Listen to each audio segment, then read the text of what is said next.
स्वागत है आपका अपने चैनल KHD एजुकेशन पर।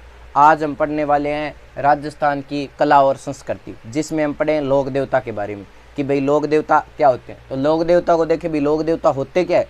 तो लोक देवता की अगर बात करें कि प्राचीन काल के अंदर जो है कोई भी व्यक्ति है क्या किसी भी क्षेत्र के अंदर गायों और ऊंटा की रक्षा करके या फिर किसी प्रकार से चमत्कार दिखाकर अपना परचम लहराया करते थे। क्या लहराए? परचम लहराया करते थे। वही आज क्या है लोक देवता के रूप में जाने जाते हैं, जिनकी हम आज पूजा करते हैं और कला संस्कृति में पढ़ते। तो सबसे पहले बात करते हैं पंचपीरों की। किन की बात करते हैं? पंचपीरों की। पंचपीरों में पंचपीर जिन्हें मुस्लिम और हिंदू दोनों क्या है धर्म में पूजे जाते हैं, जिसमें पंचपीर में क्या कौन शामिल है। तो पंचपीरों में शामिल की बात करें तो पंचपीरों के लिए एक ट्रिक है कि गोपा मेहरा तेजा नहीं, गोपा मेरा तेजा नहीं। तो क्या है कई बार क्या है कंपटीशन में जो क्वेश्चन आते हैं ना वो तेजा जी से आ जाते हैं कि इनमें से लोक देवता नहीं है, तो उनमें क्या नहीं में आंसर होगा तेजा। तो हम क्या मान लेते हैं कई बार दिमाग में ऐसा बना रहता है कि तेजा जी है, लेकिन तेजा जी नहीं है। इसलिए मैंने ये बनाया कि गोपा मेरा और तेजा नहीं है। तो गो से हो जाएगा आपके गोगा जी। कौन हो जाएगा? गोगा जी। और पा से हो जाएगा पाबू जी। कौन हो जाएगा? पाबू जी। और मैं से हो जाएगा मेहाजी मांगलिया, मेहाजी मांगलिया, मेहाजी मांगलिया। और है से हो जाएगा हड़बूजी, हड़बूजी सांखला, हड़बूजी सांखला, हड़बूजी सांखला। और रा से हो जाएगा रामदेव जी। कौन आ जाएगा? रामदेव जी। ठीक है, कामड़िया पंथ से थे रामदेव जी। किससे थे? कामड़िया पंथ। अब की पीर पंचपीर, पीर कौन? जो मुस्लिम के लोग क्या है हिंदू भी इनकी पूजा करते हैं और मुस्लिम भी पूजा करते हैं, इसलिए इन्हें क्या कहते हैं? पीर। तो पहले गोगा जी, पाबू जी, मेहाजी मांगलिया, हड़बू जी सांखला और रामदेव जी। तो आज हम सबसे पहले बात करेंगे पाबू जी की। किन की बात करेंगे? पाबू जी की बात करने वाले हैं। तो पाबू जी के बारे में अगर बात करें, पाबू जी, चलो देखते हैं पाबू जी के बारे में।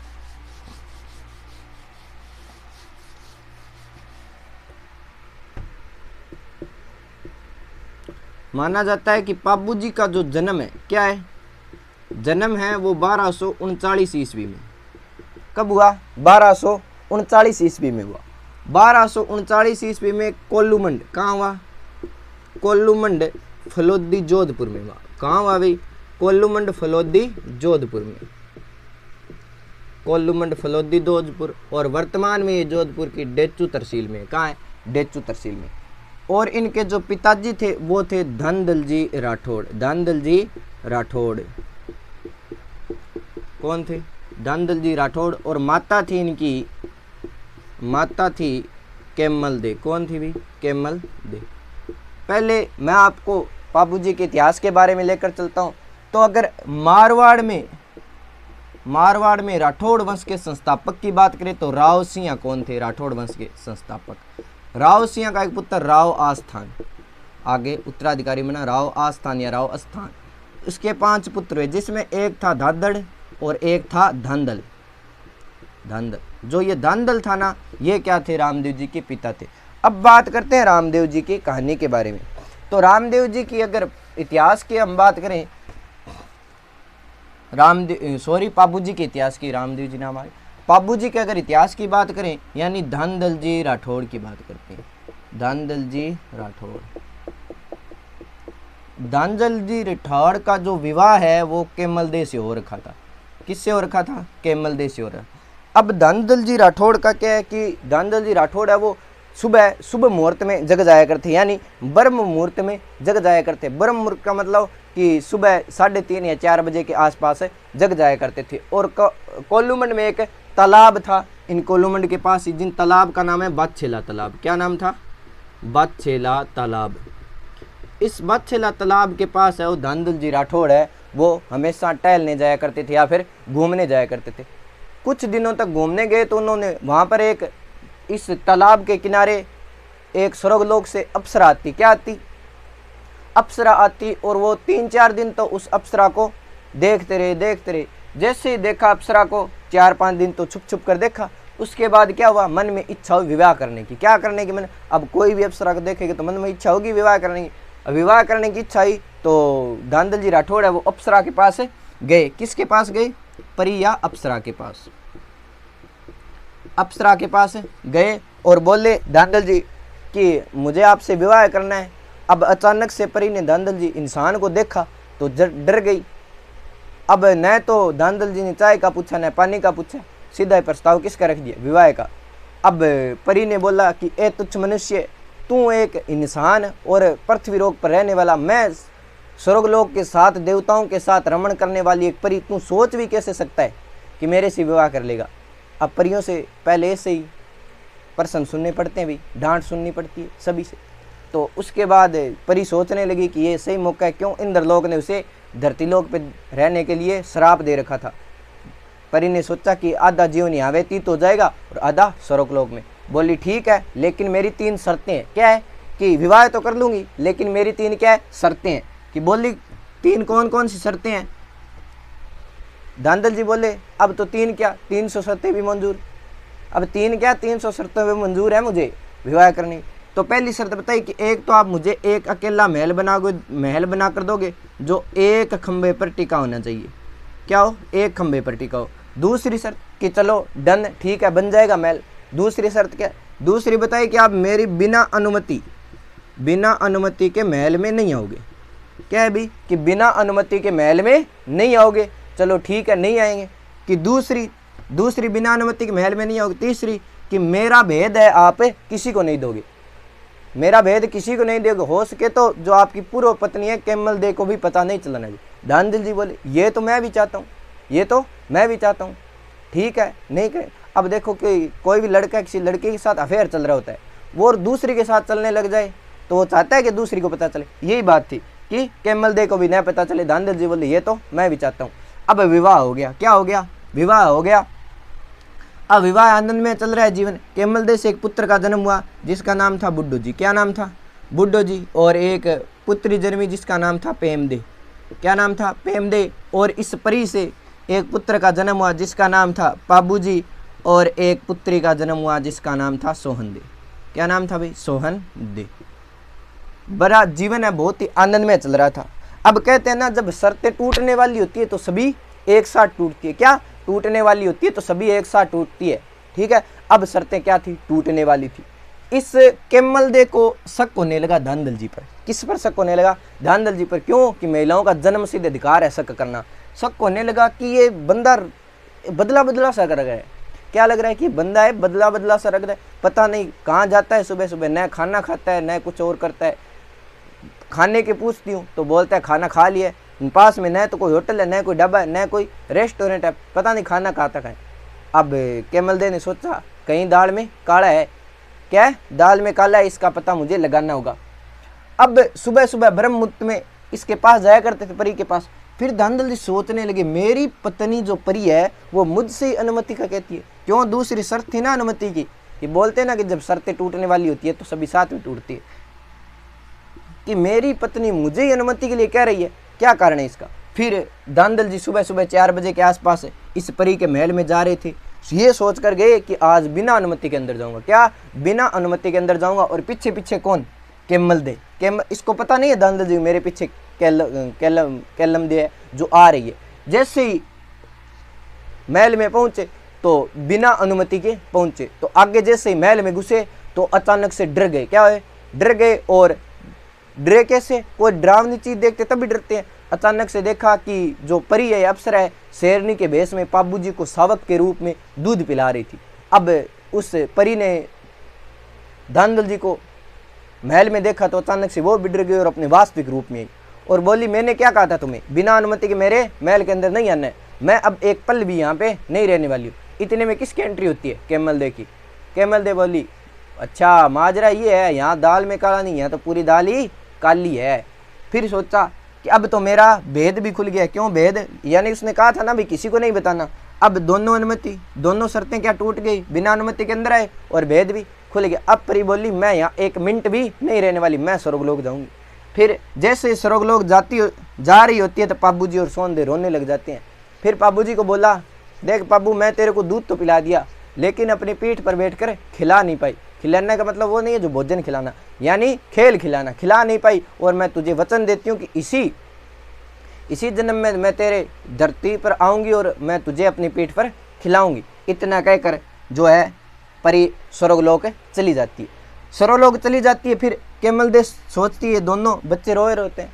कैमल देश सोचती है बेचारे इन बच्चों का क्या दोष, बेचारे इन बच्चों का क्या दोष, दोष तो किन का है, धनदल जी का। किन का है, धनदल जी का। और इन दोनों बच्चों को जनता के सामने ले आते और अपना पुत्र घोषित कर देती है। धीरे धीरे बच्चे बड़े हुए, शादी के लायक हुए, तो बुड्ढो जो की जो शादी है वो शादी कर देती है गिरनार की एक राजकुमारी थी केसर कंवर के साथ। किसके साथ कर देते हैं, केसर कंवर के साथ। अब बुड्ढो जी की शादी किसके साथ हुई, केसर कंवर के साथ। पेमदे की शादी कर देते हैं जायल के जागीरदार जिदराव खिज्जी के साथ। किन के साथ कर देते हैं, जिदराव खिज्जी के साथ, जिदराव खिज्जी के साथ। और पाबू जी का विवाह आगे करवाएंगे, लेकिन सोहनदेव का विवाह है वो होता है सिरोही के देवड़ा चौहान के साथ। किन के साथ, सिरोही के देवड़ा चौहान के साथ। देवड़ा चौहान के साथ है वो पाबू जी का विवाह होता है। ठीक है, ये हो गई विवाह की बात। आगे की अगर हम पाबू जी की कहानी देखें तो माना जाता है कि इस कोल्लूमंड में एक देवलचारणी रहती थी। कौन रहती थी, देवलचारणी। देवलचारणी की बात करते हैं। देवलचारणी रहती थी, देवलचारणी, जिनके पास एक घोड़ी थी जिसका नाम था केसर कालमी। क्या नाम था, केसर कालमी। घोड़ी रहती थी जिसका क्या नाम था भाई, केसर कालमी नाम था। जिस घोड़ी का क्या नाम था, केसर कालमी। अब जायल का जो जागीरदार था यानी पाबू जी का जो जीजा था जिसका नाम था जिदराव खिज्जी, जिदराव खिज्जी। अब जिदराव खिज्जी है वो देवलचारणी के पास आया कि देवलचारणी के पास आए तो ये घोड़ी पाबू जी इस जिदराव खिज्जी को है वो बहुत सुंदर लगी। अब देवलचारणी बोले माता जी ये घोड़ी मुझे चाहिए। बोला घोड़ी तुझे दे दूंगी, लेकिन अभी घोड़ी क्या है, छोटी है, जैसे घोड़ी बड़ी हो जाए तो तू घोड़ी ले जाना। ठीक है कि फिर एक दिन क्या है, पाबू जी जाते हैं। कौन जाते हैं, देवलचारणी के पास पाबू जाता है। कौन जाता है, पाबू। पाबू को जैसे ये घोड़ी देखती है तो कूदने व हिनहिनाने लग जाती है। अब माना जाता है कि ये घोड़ी है जो केसर कालमी, वो जो परी थी ना पाबू जी की माता, वो इस घोड़ी के रूप में आ गई है, माना जाता है ऐसा। फिर पाबू को जैसे देखता है कि केसर काल में घोड़ी हिनहिनाने लग जाती है, फिर पाबू जी देवलचारणी को बोलता है कि माता जी ये घोड़ी मुझे चाहिए।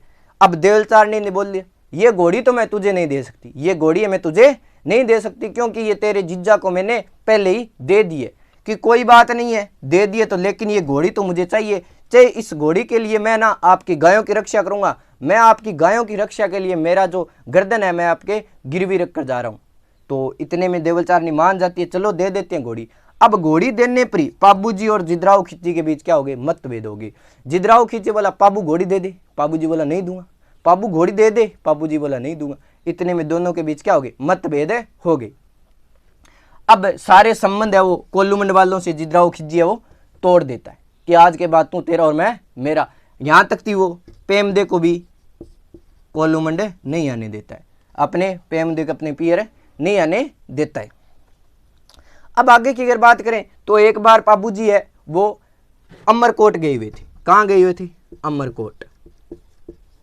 अमरकोट गए हुए थे और अमरकोट वर्तमान में पाकिस्तान के सिंध प्रांत में है और अब उसका नाम है उमरकोट। क्या नाम है, उमरकोट। पहले क्या नाम था, अमरकोट था। अमरकोट का जो जागीरदार था वो था सूरजमल सोढ़ा। कौन था, सूरजमल सोढ़ा। सूरजमल सोढ़ा था। सूरजमल सोढ़ा की एक पुत्री थी सुप्यार दे। क्या नाम था, सुप्यार दे। अब पाबू जी है जो ऊंटों को ला रहे थे उमरकोट से, इधर उधर गए रहे थे। ठीक है, जैसे ही पाबू जी को सुप्यार दे देखती है, सुप्यार दे क्या है कि अपने राज्य का भ्रमण कर रही थी एक डोली के अंदर, और पाबू जी है वो केसर काल में घोड़ी पर थे।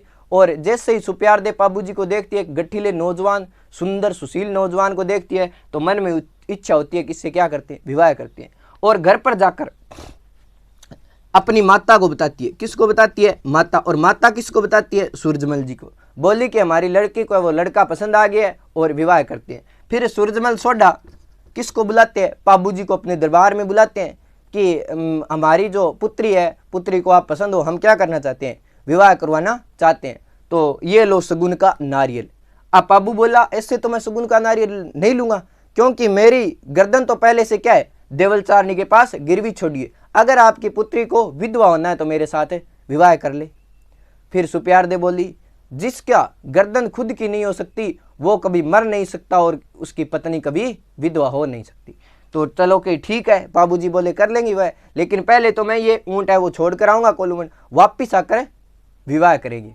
कि ठीक है। जैसे ही वापिस जाता है, बारात लेकर जाता है पूर्ण रूप से। अब बारात क्या है, घोड़े या फिर रथों पर जाएगी। पहले ओडी और आर्टिका तो थी नहीं, किस पर जाएगी, रथ या घोड़ियों पर जाएगी। अब क्या है, बारात जा रही होती है। बारात में शामिल थे डामा, चंदा और बुड्ढो जी। अन्य बहुत बड़ी बारात थी, अन्य सेनापति थे और अन्य रिश्तेदार थे। लेकिन आने के लिए पेमदे को कहा था, लेकिन पेमदे को जिद्राव खिच्ची ने नहीं आने दिया। अब जैसे ही बारात निकली तो बारात जाते समय 3 अपशगुन हो गए। क्या हो गए, अपशगुन हो गए। सर्वप्रथम बारात निकली तो एक काला नाग वो रास्ता काट जाता है। बुड्ढो जी बोला बाबू देख अपशगुन हो गया, वापस चलते हैं, शुभ मुहूर्त देखेंगे फिर शादी करेंगे। बाबू बोला नहीं, ऐसे अपशगुन बहुत देखे। फिर आगे थोड़ी दूर और चले तो एक शेरनी बाबू पर झपटा मारती है और बुड्ढो जी एक तलवार से शेरनी के 2 टुकड़े कर देता है। फिर बुड्ढो जी ने बोला देख बाबू 2 अपशगुन हो गए और बहुत ही गलत बात है, और हम वापिस चलते हैं, जैसे ही कोई शुभ मुहूर्त होगा हम दोबारा शादी करेंगे। बाबू ने बोला नहीं ऐसे अपशगुन है बहुत देखें, वही बात बाबू, शादी करेंगे तो शादी करेंगे। फिर चल दिए। आगे एक तीसरा अपशगुन होता है जिसमें एक खुले बालों वाली स्त्री है वो आगे से निकलती है। फिर बोला बुड्ढो जी देख बाबू 3 अपशगुन हो गए, अब हम एक पग भी आगे नहीं रखेंगे। बुड्ढो जी और अन्य सेनापति तो वापिस आ जाते हैं और बाबू जी और कुछ लोग ही आगे विवाह के लिए जा पाते हैं। अब जैसे ही विवाह के लिए जा पाते हैं तो माना जाता है कि उस विवाह के अंदर बाबू जी के 3 ही फेरे हुए थे। कितने फेरे हुए थे, 3 ही फेरे हुए थे। जैसे ही फेरे हो रहे थे तो जो ये आपका जिद्राव खिज्जी है उसको मौका हाथ लग गया, देवलचारणी की गायें उठा ले गया जिद्राव खिज्जी। अब जिद्राव खिज्जी देवलचारणी को गायें उठा ले गया तो देवलचारणी सोचती है कि बाबू को बताए तो बताए कैसे। फिर देवलचारणी है वो सोन चिड़ी का भेष बनाकर उमरकोट जाती है और उस घोड़ी के पास है वो चहचहा रही होती है। तो घोड़ी है केसर काली में पहचान गई देवलचारणी को, और फिर घोड़ी हिनाने लग जाती है और बाबू समझ जाता है कि देवलचारणी है और इसकी गाय क्या है, खतरे में है। फिर जैसे ही बाबू जी के 3 फेरे हुए, बाबू ने बीच में ही फेरे छोड़ दिए और किसके लिए तैयार हो गया, गाय बचाने के लिए। सूरजमल सोडा ने कहा कि बाबू जी ऐसा आप मत करो, मेरी अद्वितीय कन्या को मत छोड़ कर जाओ, आप चाहते हो तो मैं मेरे सेनापति भेज देता हूँ, आपके गायों को बचा लेगा। नहीं, बाबू बोला नहीं, जाऊंगा तो मैं जाऊंगा। क्यों, वचन किसने दिया है, मैंने दिया। अगर आप गायों को बचाओगे तो मेरा तो नस्क है नीचे का नीचे रहेगी गर्दन। तो सूरजमल सोडा बोला ये बात है तो मैं आपको इससे दुगनी गाय दे दूंगा, आपको दहेज में, आप देवलचारणी को दे देना। बाबू बोला नहीं, जाऊंगा तो मैं जाऊंगा। फिर सुप्यारदे बोली चलो ठीक है, आप जा रहे हो तो जाओ, लेकिन आपकी एक निशानी मुझे दे दो। बाबू बोला निशानी तो नहीं, लेकिन मारवाड़ में कहते हैं ना कि जीता रहा तो पाछा वाला, नहीं तो मारे साग लो थाने कोई सापो दे जाओ। यानी अगर जीवित रहे तो वापिस आगे शादी करेंगे, नहीं तो हमारे जो मित्र है वो आपको कोई सापा दे जाओला। ठीक है, यानी सापे के साथ अगर जीवता ना रही हो तो बस सापा के साथ सती होने खातिर बाई के भी निशानी देगे जाए। अब माना जाता है कि बाबू जी गायों को छुड़ाने के लिए गए तो जिद्राव खिज्जी के 27 भाइयों को मौत के घाट उतार दिया। कितने भाइयों को, 27 भाइयों को मौत के घाट उतारता। और जैसे ही गायों को लाते हैं तो पीछे से जिद्राव खिज्जी है वो तलवार मारता और वहीं पे क्या हो जाती है, बाबू जी की मृत्यु। और बाबू जी की मृत्यु 1276 में होती है। कहाँ, कोल्लूमंड में 1276 के अंदर होती है। उसके बाद बुड्ढो जी जाता है, बुड्ढो जी वहां पर मृत्यु हो जाती है। क्या हो जाती है, बुड्ढो जी की वहां पर मृत्यु हो जाती है। ठीक है, और जिस दिन बुड्ढो जी की मृत्यु होती है, बुड्ढो जी की जो पत्नी थी केसर कंवर, कौन थी, केसर कंवर, वो गर्भवती थी। क्या थी, गर्भवती थी। और बुड्ढो जी की मृत्यु होती, केसर कंवर ने कहा मैं सती हो रही हूँ, पीछे क्या हो रही हूँ, सती। और जो बाबूजी वहां मर गए थे, बाबूजी के साथी ने सुप्यारदे को एक सापा भेजा था, सापे के साथ है वो सुप्यारदे भी सती हो गई थी। और बुड्ढो जी की जो पत्नी है केसर कंवर वो भी सती होने वाली थी, लेकिन गर्भवती होने के कारण जनताओं ने उसे रोका। लेकिन केसर कंवर बोली मैं तो सती होंगी, इसलिए जो केसर कंवर थी अपने पेट से तलवार से चीरा लगाकर एक बच्चे का जन्म दिया जिसका नाम था झरड़ा। क्या नाम था, झरड़ा। झरड़ा नाम क्यों रखा है, जिसकी हिमाचल प्रदेश में बालकनाथ के नाम से पूजा होती है। किसके नाथ से? बालकनाथ के नाम से पूजा होती है। अब जरडा नाम क्यों रखा गया? क्योंकि तलवार से जरडा लगाया उसने, इसलिए इसका नाम क्या रखा गया? जरडा। अब इस जरडा को बचपन से यही सिखाया गया कि तेरे पिताजी और जो काका है इसकी मृत्यु का कारण कौन है? तेरे फूफा जिद्राव खिलजी। बचपन से यही सिखाया गया। अब जैसे ही जरडा 12 वर्ष का होता है तो जायल जाता है। जैसे ही जायल में प्रवेश करता है जो जिद्राव खिलजी के घर में, तो जिद्राव खिलजी घर पर नहीं होती है। घर पे कौन होती है? पेमदे उसकी बुआ होती है। जैसे ही डोरबेल बजाता है तो बुआ बाहर निकलती है कि कौन हो? कि बुआ मैं तुम्हें विधवा करना है। अब बुआ समझ गई, बोला आओ अंदर आओ। अब जैसे ही शाम होता है जिद्राव खिलजी घर पर आता है। जैसे ही गेट के अंदर जिद्राव खिलजी बोलता है तो अंदर आता है, तो जरडा है वो तलवार मारता है और जिद्राव खिलजी की सीधी नस कटकर, जो पेमदी है पहले ही बिलोने की तैयारी में थी। यानी माना जाता है कि सूर्यास्त के बाद है वो कोई भी महिला बिलोना यानी नहीं करती है, कि सूर्यास्त के बाद अगर कोई महिला बिलोना करती है तो माना जाता है कि अपने पति का खून बिलोती है। वर्तमान में तो टेक्नोलॉजी मशीनें कभी भी चालू हो जाती है। जैसे ही जरडा मारा तो जिद्राव खिलजी की गर्दन है वो कटकर उस बिलोनों के अंदर गिर गई। और पहले ही पेमदे ने वचन दिया था कि मैं जब तक मेरे पति का खून नहीं बिलूंगा तब तक बिलोना नहीं करूंगी। तो जरडा के जिद्राव खिलजी की नस कटकर है वो बिलोने के अंदर गिरी, तो वो पेमदे आराम से बिलोने लगी। ये थी हमारी पाबू जी की कहानी। और पाबू जी की मृत्यु कब होती है भाई? 1276 के अंदर होती है। कब होती है? 1276 के अंदर होती है। बाकी की बात हम कल करेंगे। कल हम पढ़ेंगे गोगा जी के बारे में। आज के लिए धन्यवाद।